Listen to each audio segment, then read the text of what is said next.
अस्सलाम वालेकुम वरहमतुल्लाहि वबरकातुहू। शे नशीन पर तशरीफ़ फरमा all India Muslim personal board के सदर हज़रत मौलाना खालिद सैफुल्लाह रहमानी साहब, जमीयतुल उलमा के मुफ्ती ज़ुबैर साहब, जमात इस्लामी हिंद के तेलंगाना के सदर,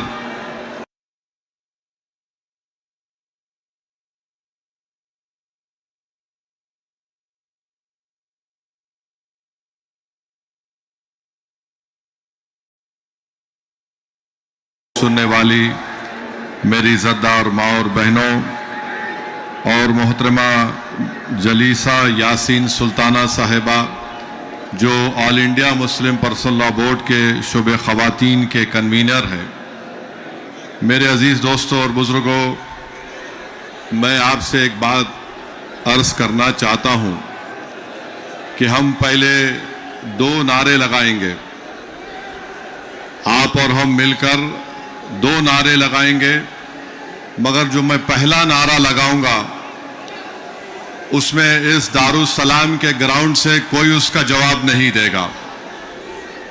सुनिए, जो पहला नारा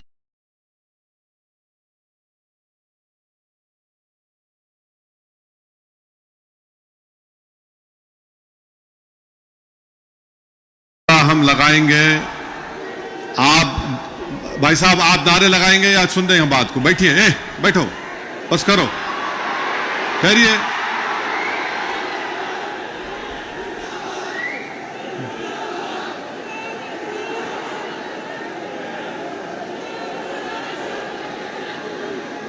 इस ग्राउंड में जितना मजमा है अल्हम्दुलिल्लाह उससे ज्यादा बाहर है, तो ये जरूरी है कि हम उनकी आवाज भी सुने। तो मैं बाहर जो मजमा खड़ा हुआ है उनसे अपील करूंगा कि आप हमारे साथ नारा लगाइए। ग्राउंड में कोई नारा नहीं लगाएगा। नारे तकबीर, नारे तकबीर। अब हम सब मिलकर लगाएंगे, नारे तकबीर, नारे तकबीर। अब आपसे तीसरी बात यह करना है, आपके पास सेलफोन है, जरा खोल के लाइट जलाओ,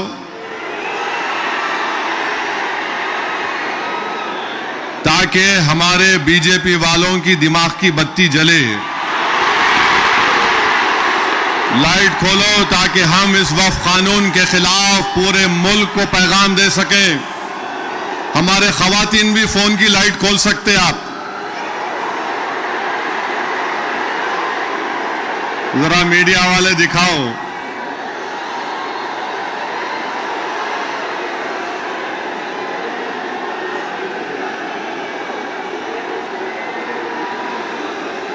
अब जरा जेब में रख लो फोन को।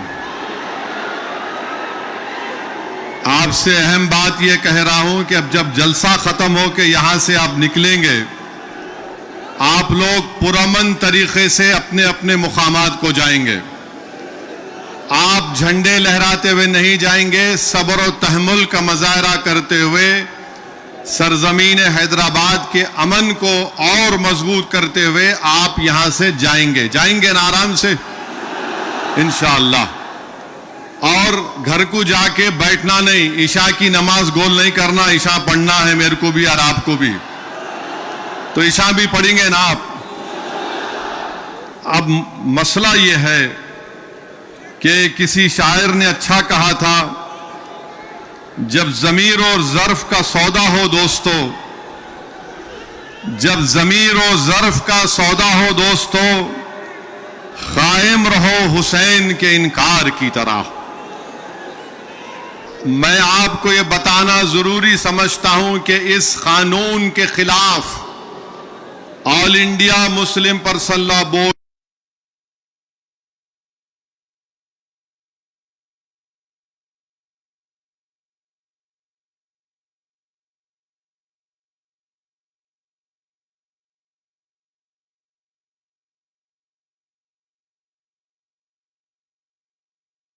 हम सिर्फ अपने कब्रस्तानों को या ईदगाह को बचाने के लिए एहतजाज नहीं कर रहे। हम एहतजाज इसलिए कर रहे हैं कि जो सियासी ताकतें आज इस मुल्क पर हुक्मरान हैं वो हमको मिटाना चाहते हैं और हम उनको ये बताना चाह रहे हैं कि हम अपने आप को मिटने नहीं देंगे।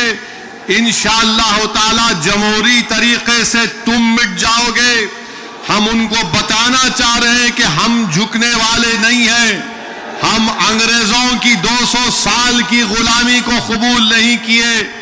तो हम तुम्हारे इख्तिदार में तुम जो बैठे हो और तुम ऐसे कानून बना रहे हो जो हमारे आईन और संविधान के फंडामेंटल राइट के खिलाफ है। मैंने पार्लियामेंट में उस कानून को फाड़ा तो सिर्फ अपने तौर पर नहीं फाड़ा बल्कि भारत के गयूर तमाम हिंदुस्तानियों की तरफ से उस कानून को फाड़ा, जो हिंदू भी है, मुसलमान भी है, सिख भी है, ईसाई भी है, जो आज भी इस मुल्क की खूबसूरती को पहचानते हैं। भारत की खूबसूरती उसका इत्तेहाद है, भारत की खूबसूरती उसका भाईचारा है। भारत की खूबसूरती नरेंद्र मोदी नहीं है मेरे अजीज दोस्तों और बुजुर्गों। भारत की खूबसूरती उसका भाईचारा है। भारत की खूबसूरती उसकी मस्जिद भी है, मंदिर भी है, दरगाहें भी है, खानकाएं भी है। और जो लोग इस भाईचारगी को खत्म करना चाहते हैं वो भारत को कमजोर कर रहे हैं। तो हमारा एहतजाज इसलिए भी है कि वो लोग जो हमको सफ़े हस्ती से मिटाना चाहते हैं, हम उनको पैगाम देना चाहते हैं कि हम मिटने वाले नहीं हैं। मैं बार बार कह चुका हूं, जब तक हम दुनिया में जिंदा है कयामत नहीं आएगी। जिस दिन हम चले जाएंगे सूर फूका जाएगा, याद रखो।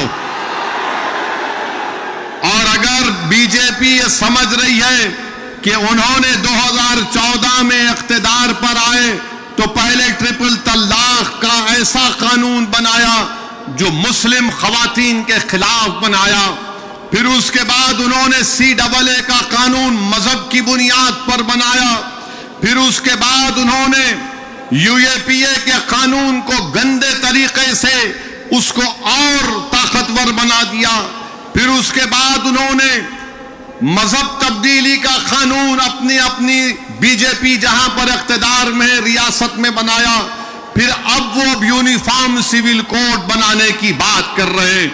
11 साल से नरेंद्र मोदी सिर्फ मुसलमानों की मजहबी शनाख्त पर हमला कर रहे हैं। 11 साल से नरेंद्र मोदी सिर्फ मुसलमानों की मस्जिदों को छीनने की कोशिश कर रहे हैं।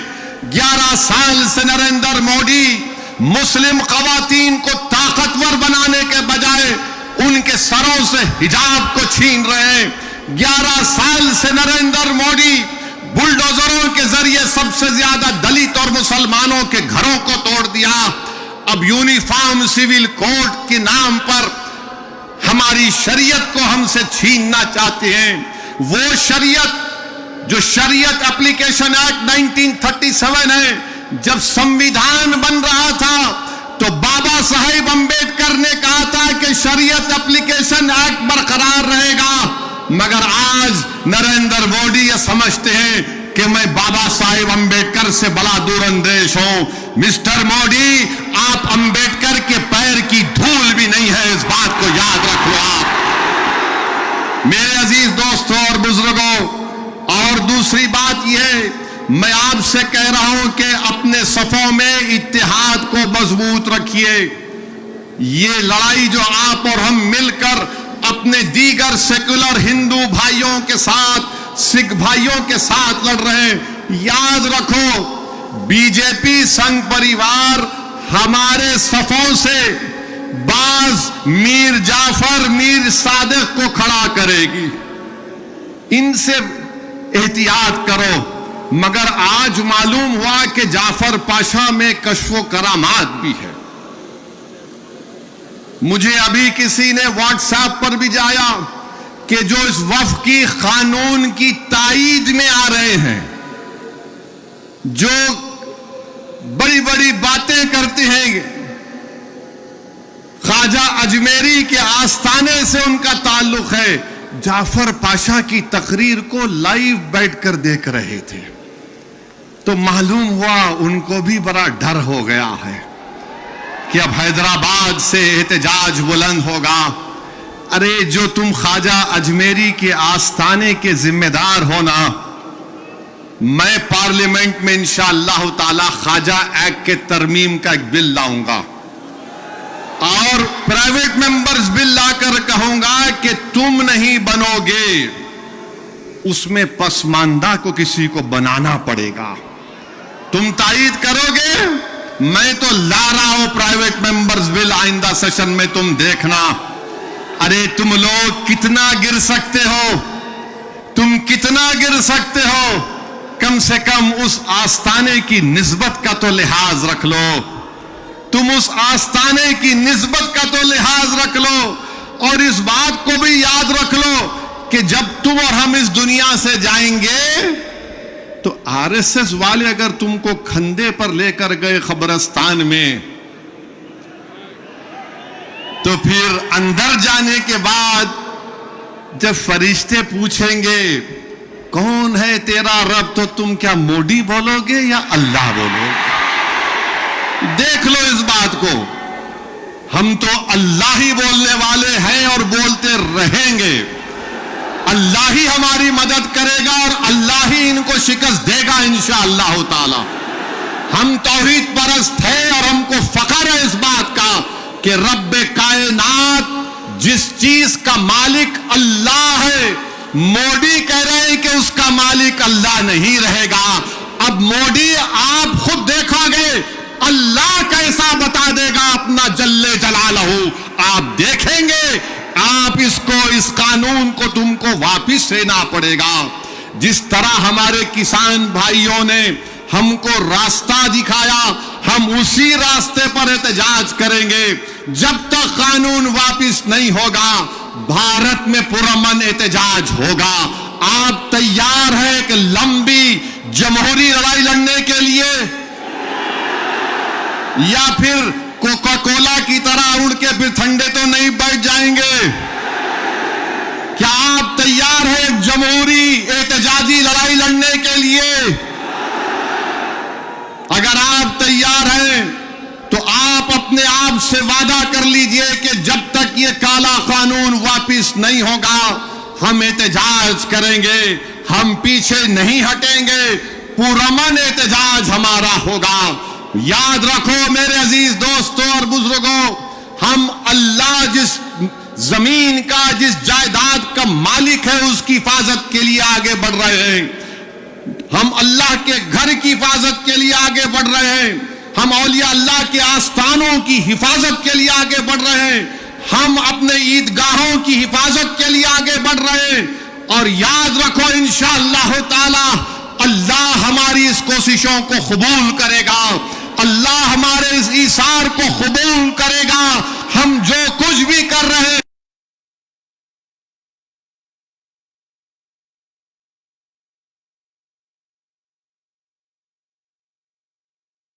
एहतजाज होगा, उसमें हिस्सा लीजिए, उसको कामयाब करिए। ये कोई सियासी पार्टी का एहतजाज नहीं है, ये इलेक्शन के वोटों को बटोरने का एहतजाज नहीं है। जिस चीज का मालिक है उसकी हिफाजत करने के लिए एहतजाज हो रहा है पूरे मुल्क में इंशाअल्लाह ताला। जो मुस्लिम पर्सनल बोर्ड ने प्रोग्राम बनाया उसमें हिस्सा लीजिए। जो तारीख के दिन आपसे कहा गया लाइट बंद करना, लाइट बंद करेंगे या नहीं बंद करेंगे? नहीं तो बोलेंगे अम्मा 10 मिनट सीरियल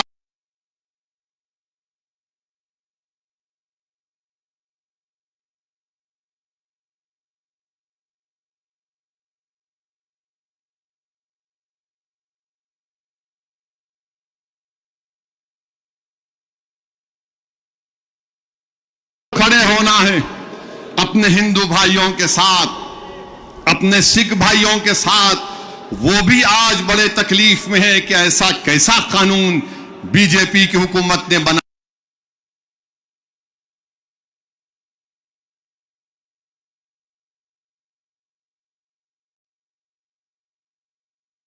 वो हमारे दीनी भाई हैं मेरे भाई।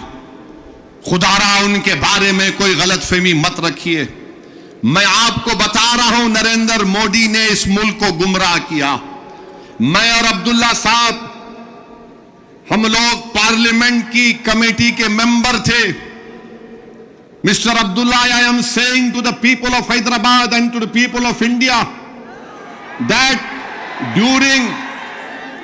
during the deliberations of the joint working committee, the Bora community had come, Dawoodi Bora community had come to the committee along with King's Counsel Mr. Salve, Harish Salve, and they had given a representation. You remember, they wanted exclusion from the Waqf Act. They had clearly said, we have nothing to do with this bill. The Dawoodi Bora have clearly stated that in 1962 the Supreme Court has given them a definite definition of religious denomination. The Dawoodi Bora have said, if you remember, that they believe in the concept of Dail Mutlaq. And this Waqf bill goes contrary to that. It is part of their faith. मैंने ये कहा कि अपने दाऊदी बोरा भाइयों की ईमानदारी पर हरगिज शक मत करो। नरेंद्र मोदी हमारे इत्तेहाद को कमजोर करना चाहते हैं। दाऊदी बोरा के लोग पार्लियामेंट की कमेटी के पास आए थे, लंदन से मायानाज वकील किंग काउंसिल जनाब हरीश साल्वे साहब को लाकर पार्लियामेंट की कमेटी के सामने कहा कि हम 2024 का कानून नहीं चाहिए, हमको वक्फ से अलहदा करो। क्योंकि दाऊदी बोरा जो एक शियाओं की ब्रांच है, उन्होंने कहा कि हमारे पास दाइल और मुतलक है। उनके जो रूहानी पेशा है मुफद्दल साहब, अल्लाह उनको सलामत रखे, वो उनकी मौजूदगी में कोई मुतवल्ली नहीं हो सकता। लिख कर दिया उन्होंने कि हमको इस वक्फ एक्ट से लेना देना, नियम को निकाल दो। तो ये इनको बुलाया गया, मोदी ने बुलाया इनको, और नरेंद्र मोदी ने कितना गुमराहकुन बात की। बैठ के कहा कि मैंने 3 साल पहले ये बिल बना दिया, आप लोगों को नहीं मालूम होगा, मैंने भिजा दिया आपको और कहा कि कॉमा फुल स्टॉप लिख दो। मोदी ये पैगाम दे रहे हैं भारत के सेकुलर हिंदू भाई बहनों को, सिखों को और मुसलमानों को, मैं तो नहीं लाया है बिल, ये तो ये लोग बोल के लाया मैं। आप समझ रहे हमारी बात को? और हम जब कमेटी में थे, हम मिनिस्ट्री ऑफ माइनॉरिटी अफेयर से पूछे कि कानून तुम क्यों लाए, क्या तुमने मुसलमानों से बातचीत की, क्या तुमने इस बिल के बारे में बात की? एक वर्ड नहीं बोल सके वो लोग।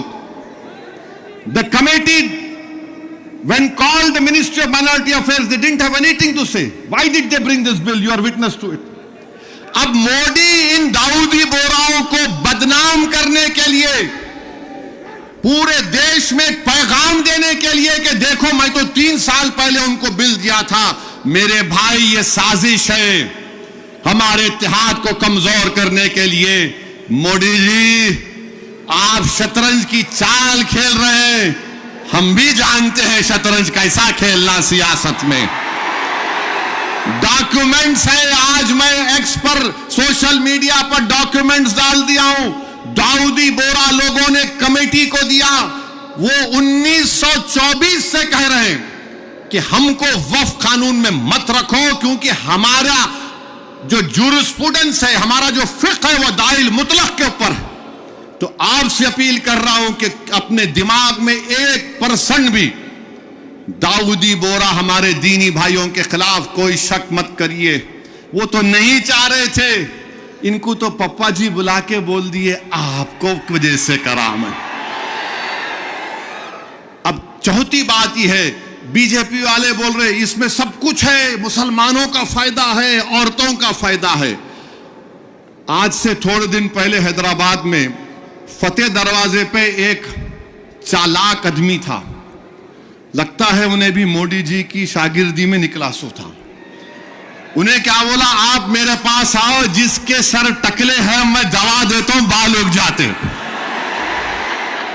लाइन लग गई वहां पे, लगा दवा लगा, बाल उगते। अब पब्लिक बेचारी तो मोदी जी भी यही बोल रहे, दवा ले लो सब चीज ठीक हो जाती। इनकी दवा नहीं है, ये दवा मौत है। ये दवा नहीं दे रहे, मौत का पैगाम देना है। ये वक्फ को छीनने के लिए ला रहे हैं। आप सोचिए, दाऊदी बोहरा लोगों ने सेक्शन 2 लिख कर दिया, तो मोदी ने क्या किया, दाऊदी बोहरा का नाम लेके सेक्शन 2 बना के उस भारत के दौलतमंद आदमी जिसने हमारे खोजा भाई, ये भी शियाओं का एक ब्रांच है, खोजा ट्रस्ट से खरीद कर 21 करोड़ में अपना आलीशान महल बना लिया। सेक्शन 2 का फायदा उस शख्स को होगा। हम हैदराबाद में क्या बोलते, किसकी दुकान पे किसकी फातिया, क्या बोलते, नाना मामू की दुकान पे नाना की फातिया। तो दाऊदी बोहरा को सामने रख के मुकेश भाई की फातिया पढ़ दी है इन्होंने काम कर दिया। सेक्शन 2 से उनको फायदा होगा। तो आपको और हमको मुत्तहिद रहना है, शिया सुन्नी इत्तेहाद को मजबूत रखना है। आप शिया सुन्नी इत्तेहाद को मजबूत रखेंगे ना मेरे भाई? ये all India Muslim personal board के प्लेटफॉर्म पर शिया भी है, सुन्नी भी है। ये पैगाम मुस्लिम पर्सनल बोर्ड देता है कि हम अपने इत्तेहाद को मजबूत रखें। दाऊदी बोहरा को मोदी धोखा दे दिए, उनके नाम को इस्तेमाल करके मुकेश भाई को बोले लो गुलाब जामुन खाओ एंड बी हैप्पी। उनके अच्छे दिन आ गए। तो मेरे अजीज दोस्तों और बुजुर्गों, छठी बात आपसे अर्ज करना चाह रहा था वो ये है कि सदर साहब ने बहुत सी बातें आपके सामने रख दी कि सुप्रीम कोर्ट ने रिलीफ दिया है, मगर आज भी हम वक्फ की जायदाद को खो रहे हैं। लिमिटेशन एक्ट अप्लाई हो गया, जो 12 साल से काबिज है वो मालिक बन रहा है। 6 महीने के अंदर पोर्टल पर चढ़ाना है, नहीं चढ़ाए तो वक्फ से चले जाएगा। वक्फ इवैक्यू प्रॉपर्टीज निकल गई हमारे हाथ से। 100 एकड़ जमीन है पंजाब हरियाणा में जो आज गवर्नमेंट उस पर काबिज हो चुकी है। रिपोर्ट आई कि उत्तर प्रदेश में 500 से ज्यादा वक्फ प्रॉपर्टीज को उत्तर प्रदेश की सरकार ने गवर्नमेंट की प्रॉपर्टी डिक्लेयर कर दिया। तो मेरे अजीज दोस्तों और बुजुर्गों, और इसमें एक है वक्फ अल औलाद अब नहीं कर सकेंगे आप। वक्फ अल औलाद के बारे में कह रहे हैं कि बच्ची का शेर मार के कोई वक्फ अल औलाद नहीं कर सकता। अरे मैं अल्लाह को दे रहा हूं, अपने बेटे बेटी को मालिक नहीं बना रहा हूं। क्या यह बात सच नहीं है प्रधानमंत्री जी कि हिंदू सेल्फ एक्वायर्ड प्रॉपर्टी में एक हमारा हिंदू भाई अपने विल के जरिए अपनी एक औलाद को या मोहल्ले में किसी को पूरी प्रॉपर्टी दे सकता है, मगर मुसलमान 1/3 से ज्यादा अपनी किसी औलाद को प्रॉपर्टी नहीं दे सकता। अभी यह कानून जो है, अभी अगर कोई कलेक्टर मुतवल्ली को बोलेगा कि तुम दरगाह में उर्स नहीं करना, कलेक्टर मुतवल्ली को बोलेगा कि तुम आशूर खाने में इमाम बाड़े में मजलिस नहीं करना, कलेक्टर अगर कोई मुतवल्ली मस्जिद को बोलेगा कि तुम मस्जिद में अज़ान नहीं देना, और अगर मुतवल्ली नहीं सुनेगा तो कलेक्टर उसको 6 महीने की सजा दे सकता। यह कानून है। अभी पहले कानून यह था कि अगर कोई वक्फ की प्रॉपर्टी को बेचता तो 2 साल की सजा, नॉन बेलेबल। अब मोदी जी बोल रहे प्यारे मैं राजा हूं, तुम लूटो बेल ले लो, 6 महीने की सजा काट के आ जाओ, मैं हूं ना। यह कानून बनाया गया है। तो मेरे अजीज दोस्तों और बुजुर्गों, यह वक्फ का कानून मुसलमानों के मफाद में नहीं है। यह वक्फ का कानून मुल्क के वफाद में नहीं है। यह वक्फ का कानून भारत के भाईचारगी के लिए नहीं है। झगड़े शुरू हो जाएंगे। मस्जिदों पर यह बोला जाएगा कि 500 साल पहले ऐसा था वहां पर, और ये बार बार बोलते टीवी पे, नहीं आपको वक्फ से क्या मिला? अरे क्या कोई आपके अम्मा के महर में आया जो हमसे पूछ रहे आप वक्फ से क्या मिला क्या नहीं मिला? हमारे को हमारी आखिरत मिलती वक्फ को बचाए तो। ख्वाजा बंदा नवाज की दरगाह मेडिकल कॉलेज है, इंजीनियरिंग कॉलेज है, वफ का है। हमदर्द रूह अफ़ज़ा पिए तो वो भी वफ का है। कलेजे को ठंडक पहुंचती, तुम लोग पियो जरा रूह अफ़ज़ा। अब रूह अफ़ज़ा के खिलाफ उन्होंने जिहाद कर रहे, जो नाक से ऐसा सूंघ के दूसरे नाक नकपुड़ी से निकालने का दर्ज देते। कहां जाएगा ये मुल्क? हद तो ये हो गई मेरे अजीज दोस्तों और बुजुर्गों कि अब कोई ये कह रहा है कि चीफ जस्टिस के फैसले के बाद इस देश में मजहबी जंग शुरू हो जाएगी।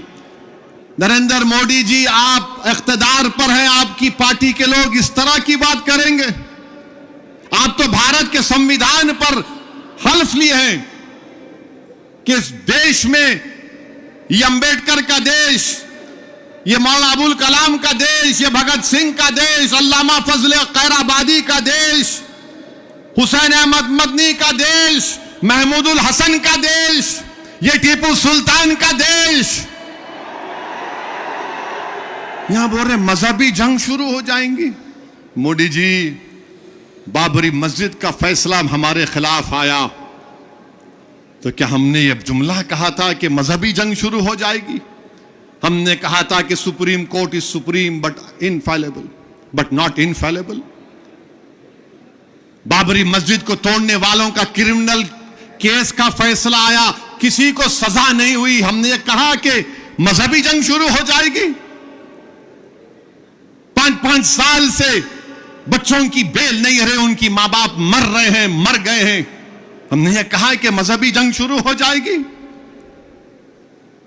CAA का कानून है, हियरिंग नहीं होती। क्या हमने कहा कि मजहबी जंग शुरू हो जाएगी? UAPA में डालकर हमको सड़ाया जाता है कि हमने जुमला कहा कि मजहबी जंग शुरू हो जाएगी।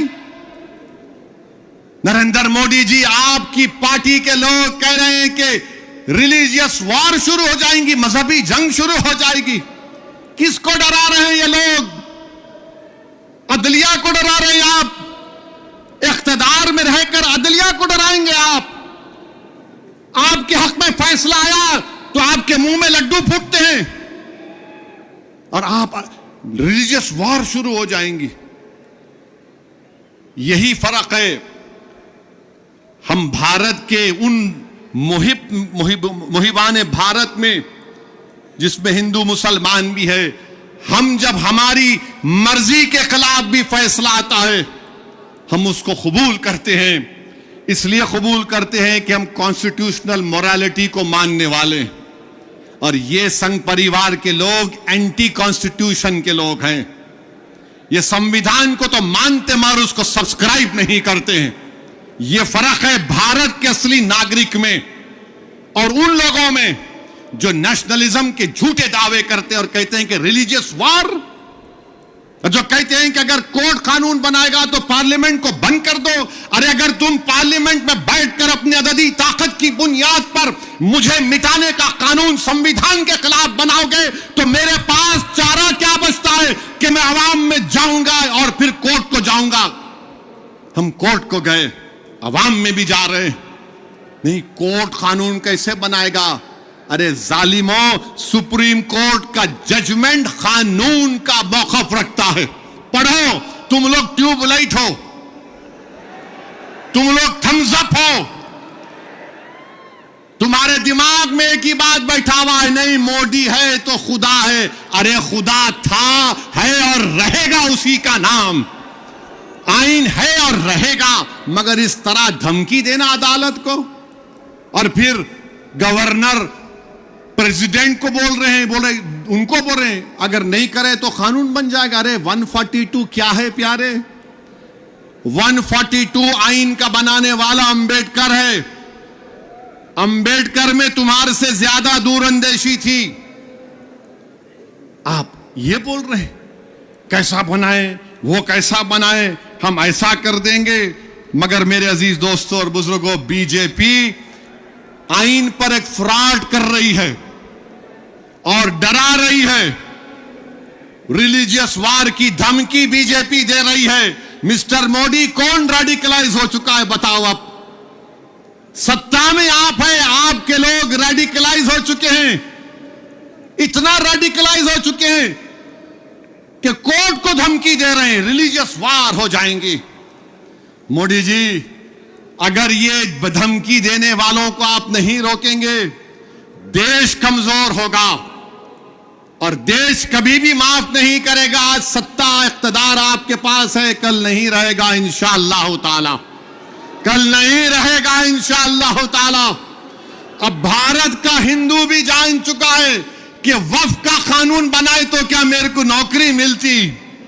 हिंदू जान चुका है कि मुसलमानों की नफरत को दिखाकर, मुसलमानों को डराकर वोट बटोरती आई बीजेपी। दिखाने के लिए कुछ नहीं है।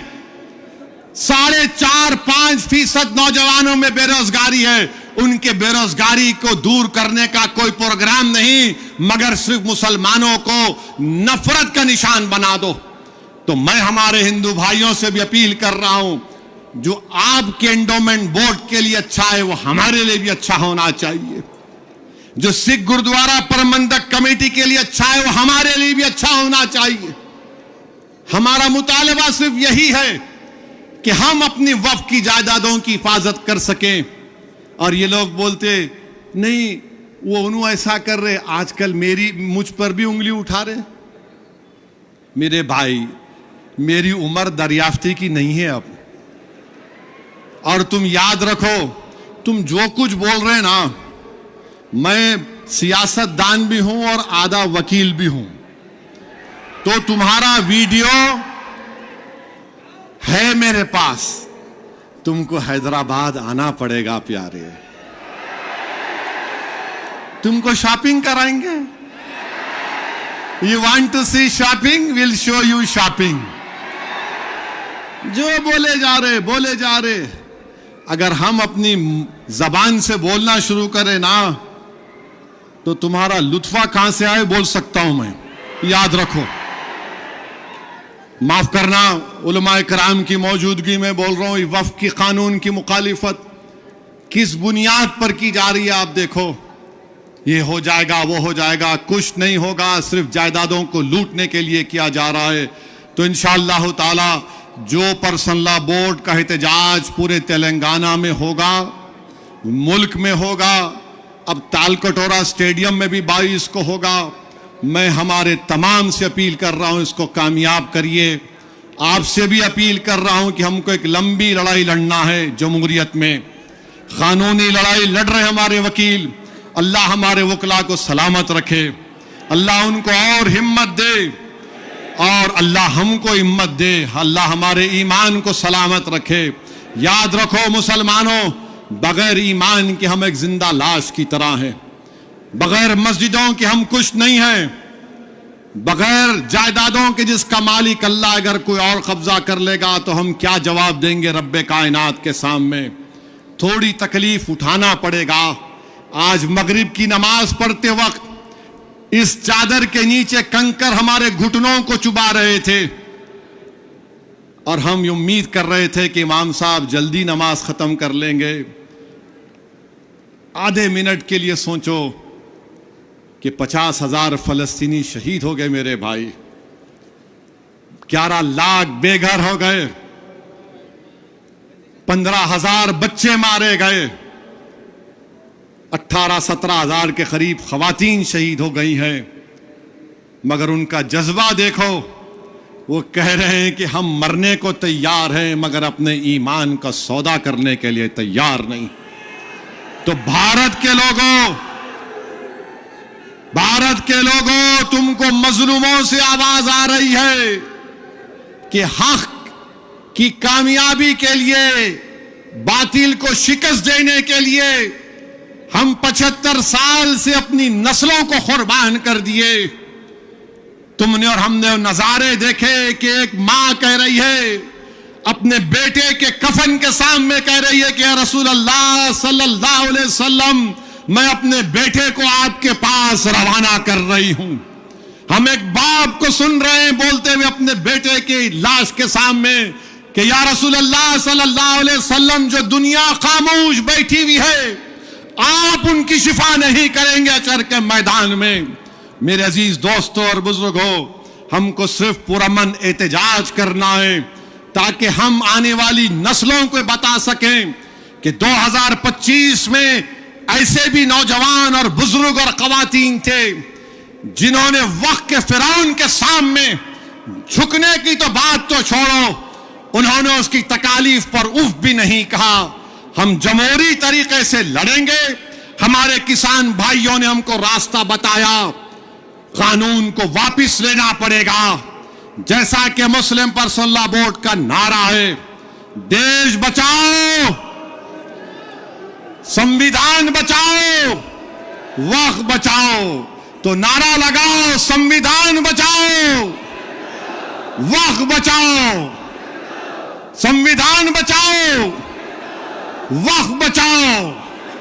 आप साथ है ना हमारे इंशाअल्लाह ताला।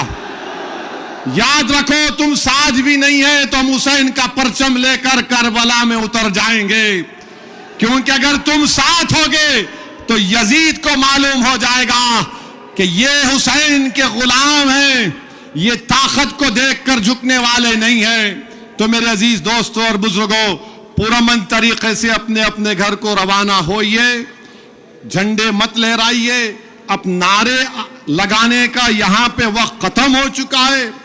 पुरअमन तरीके से अपने घरों को जाइए। बड़ी तादाद में हमारी माँ और बहनें भी आई हैं, मैं उनका शुक्रिया अदा करता हूं। नारे तकबीर,